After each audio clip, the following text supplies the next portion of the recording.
আমি আজকের মাহফিল আল্লাহর নামে একটা কসম কেটে বলে যাই, ওয়াল্লাহি আল্লাহর কসম করে আমি আপনাদের বলছি, আপনার জীবনের এমন কোন নেক আমল যদি থাকে যে আমলটা শুধুমাত্র কেবলমাত্র আপনি আল্লাহকে খুশি করার জন্য করেছিলেন, ওই নেক আমলের ওসিলা দিয়ে দোয়া করতে দেরি হবে, দোয়া কবুল হতে দেরি হবে।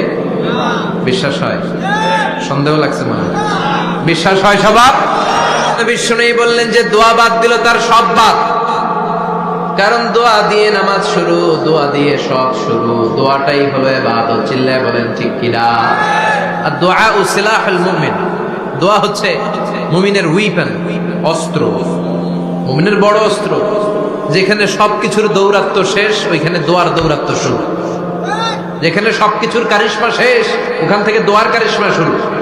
এরকম অনেক ক্যান্সারের মতো দুরারোগ্য ব্যাধিতে আক্রান্ত, ডক্টর ফাইনালাইজ করে দিয়েছে বাঁচবে না, 2 মাস বাঁচবে। কয় মাস? কথা বলেন।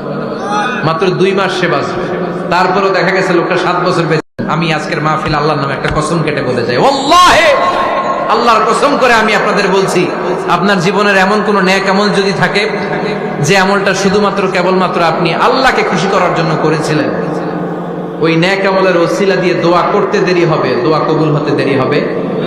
বিশ্বাস হয়? সন্দেহ লাগছে মনে হয়? বিশ্বাস হয় সবার? বিষ্ণু বললেন যে দোয়া বাদ দিল তার সব বাদ, কারণ দোয়া দিয়ে নামাজ শুরু, দোয়া দিয়ে সব শুরু, দোয়াটাই হলো ইবাদত। চিল্লায় বলেন ঠিক কিনা? আর দোয়া সিলাহুল মুমিন, দোয়া হচ্ছে মুমিনের উইপেন, অস্ত্র, মুমিনের বড় অস্ত্র। যেখানে সবকিছুর দৌরাত্ম শেষ, ওইখানে দোয়ার দৌরাত্ম শুরু। যেখানে সবকিছুর কারিশমা শেষ, ওখান থেকে দোয়ার কারিশমা শুরু।